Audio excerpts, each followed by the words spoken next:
During Thanksgiving prep, my stepmom looked me dead in the eye and said, "Help in the kitchen or leave. You're not eating otherwise. Stick with me while I share my story. And if it touches you, don't forget to support our channel by hitting that subscribe button, dropping a like, and sharing it with the people you care about." I froze for a moment, clutching the dish towel, my chest tightening. I had driven 2 hours to be here, hoping for a quiet holiday, but every year, Cynthia found a new way to make me feel invisible. At 25, I was no stranger to her veiled barbs and calculated smiles, but today, something in her tone made my blood run cold. Cynthia was flawless, as always, immaculate hair, perfectly pressed blouse, and that glint in her eyes that screamed control. She had a way of turning the smallest gesture into an audition of obedience, and everyone around her played along, nodding, sipping their drinks, pretending nothing was happening. My dad, Tom, sat at the far end of the table, scrolling on his phone, his silence louder than any defense. "Excuse me," I said, my voice steady though my heart raced. "You heard me," she said, her lips curling in a condescending smile. "You're either helping, or you can leave. We wouldn't want the family dinner ruined by your attitude." The room felt heavy. Cousins exchanged awkward glances, aunts shifted in their chairs, and no one dared challenge her. It wasn't the first time I'd been belittled like this, and part of me wanted to retreat, swallow the humiliation, and nod. But another part, the part that remembered every Thanksgiving I'd been sidelined, refused to bend. "I'm not your helper," I said, my voice rising just enough to cut through the quiet. "I came here as family, not staff." Her smile faltered, replaced by a flash of irritation. "Family helps, Lena. Maybe you should remember that."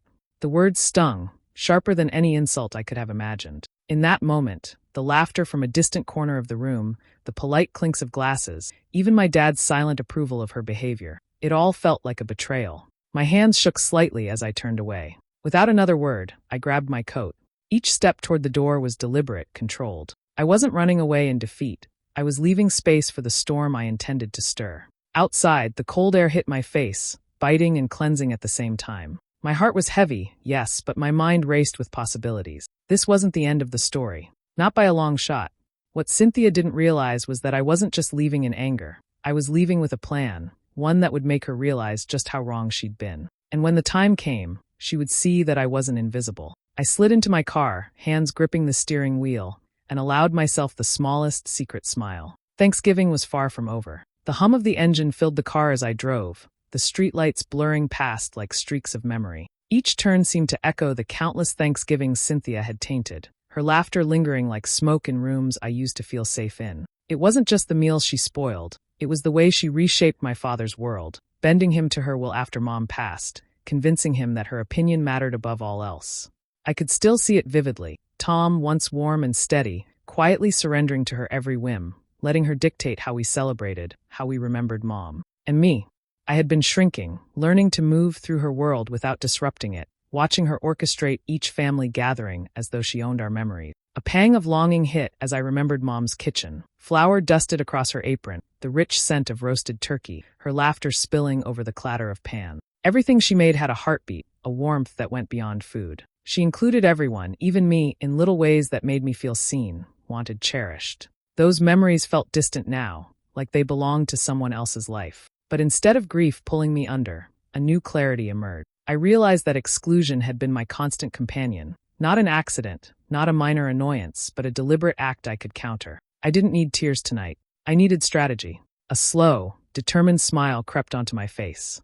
This time, I wouldn't be sidelined. Cynthia had spent years perfecting her control, and I would return it to her, measured, precise, unforgettable. My heart steadied with purpose. Tonight wasn't the end of my story. It was the quiet beginning of turning the tables. I pulled out my phone and started typing invitations, each word carefully chosen. Thanksgiving to honor Mom, family welcome. No hint of anger, no trace of resentment, just a heartfelt call to gather the people who truly mattered. Cynthia wouldn't be on the list. Not this time. Within minutes, responses began trickling in. Grant texted back with excitement. My Aunt Marla promised to bring Mom's famous pumpkin pie, and even cousins I hadn't seen in years were eager to join. The thought of filling a house with warmth and laughter that didn't revolve around Cynthia made my chest tighten with anticipation. But as expected, news reached her fast. The calls and texts started almost immediately. "How dare you try to manipulate everyone like this?" she fumed, her voice sharp and venomous. "This isn't about your mother. It's about control, Lena." I could hear the tension in my father's tone when he spoke on the phone. I don't know. Maybe I should just stay out of this, he murmured, torn between his wife's fury and his daughter's heartfelt gesture. I kept my voice calm, gentle even, as I replied, "You're both welcome. I just want to do what Mom would have done. Nothing more, nothing less."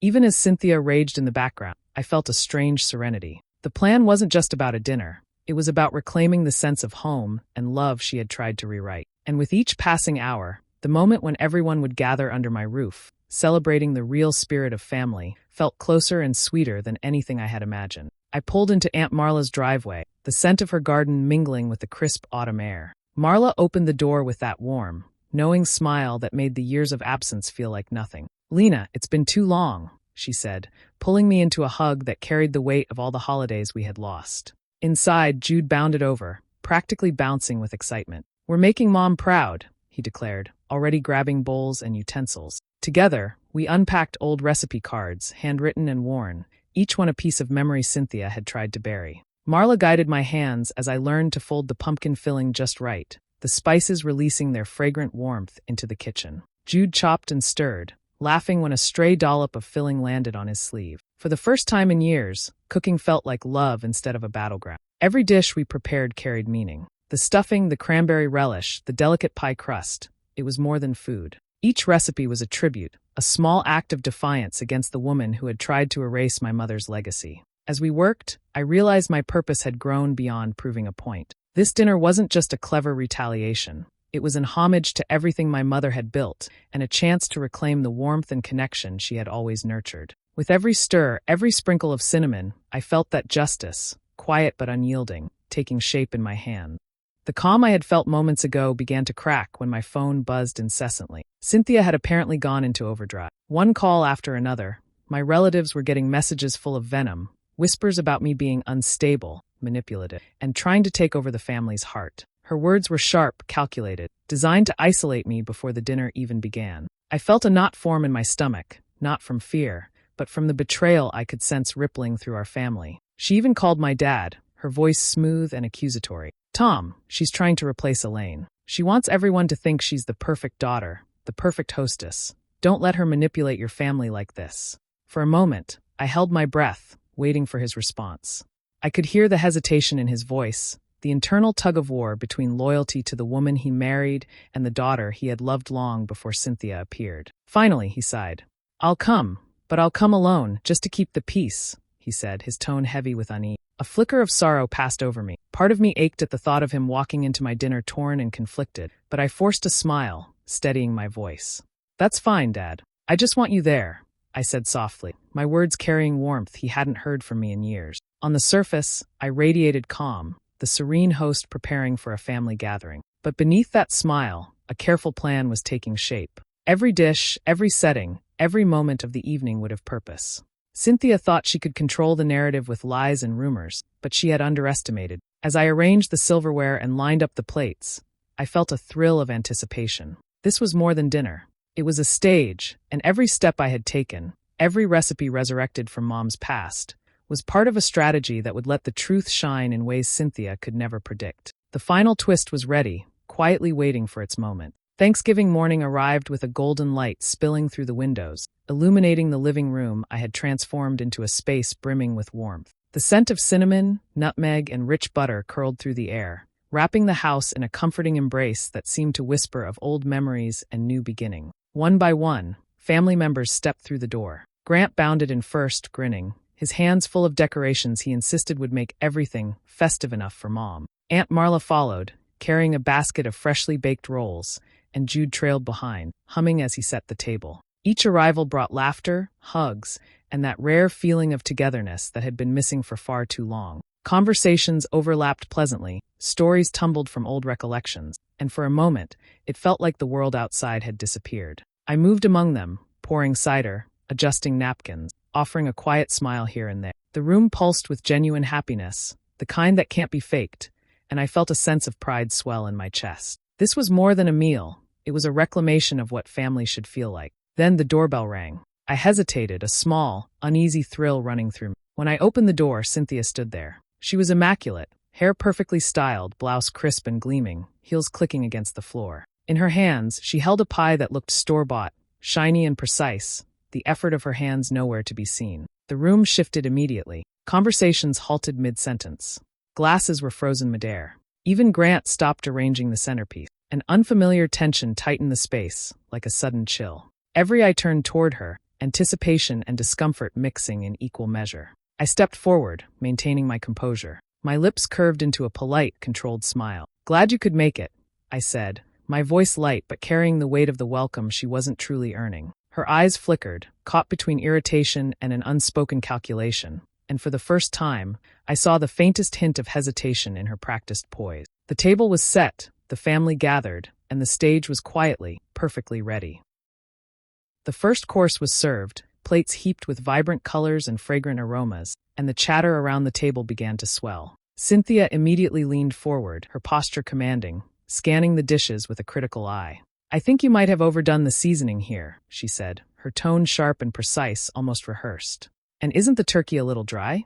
I could show you a trick to fix that next time." I smiled at her, calm and patient, letting her words roll off me. The room was tense, yet the warmth of the food and the laughter of the others kept the edges from snapping completely. Grant nudged me subtly, a silent signal to stay composed. Cynthia continued, peppering conversation with small, calculated criticisms, correcting the placement of utensils, questioning the choice of wine, and trying to assert control. Her voice filled the air, but it no longer intimidated me. Each remark was another reminder that this moment was mine, carefully prepared for years. Finally, I rose from my seat, letting the fork drop gently onto the plate. The clatter drew all eyes to me, including Cynthia's, which narrowed suspiciously. I took a deep breath, letting the weight of the moment settle before speaking. "Let's take a moment to honor the woman who made these recipes possible, my mother, Elaine Ward," I said, my voice steady, carrying just enough warmth to draw in the room. The shift was immediate. Heads turned, eyes softening, attention moving to my side of the table. Cynthia's carefully constructed poise began to crumble, her lips pressing into a thin line as she realized her dominance was slipping.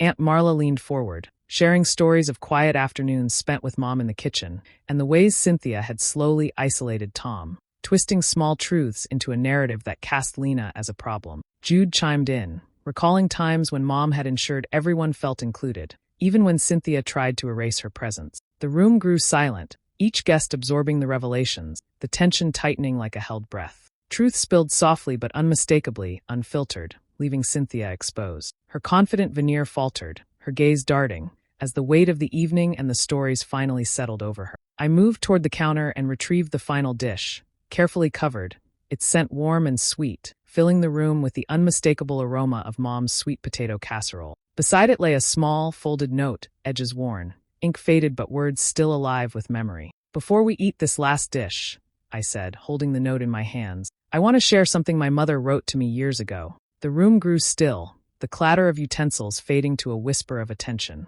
I unfolded the paper and read aloud, my voice trembling slightly with emotion, though my face remained composed. Mom's words were full of gratitude, of love and guidance. She thanked me for keeping love in the kitchen, for carrying forward the care and warmth that had always defined our family meals. Each sentence resonated, a reminder that her presence lingered in every dish, in every gesture of hospitality I had learned from her. Cynthia's mouth opened, a sharp protest forming, but my father's hand rose slightly, halting her mid-word. "Let her finish," he said quietly but firmly, his gaze fixed on me. The words hung in the air, fragile and powerful all at once. Eyes glistened around the table. The room felt taut with unspoken realizations, the weight of truth settling over us like a soft, heavy blanket. Emotions that had been buried under years of control and pretense broke through in quiet murmurs, tears, and caught breaths. Cynthia's expression faltered, her carefully maintained composure unraveling. Her eyes flicked from the note to the faces of everyone present, seeing for the first time the loyalty, admiration, and warmth directed toward me, the daughter she had tried to diminish. Without a word, she turned sharply and left, heels clicking against the floor, leaving behind a stunned silence and the faint echo of her humiliation. Tom exhaled deeply, finally confronting the weight of years he had ignored. The shift had happened, the betrayal had flipped, and for the first time, the room belonged fully to the truth and to Mom's memory.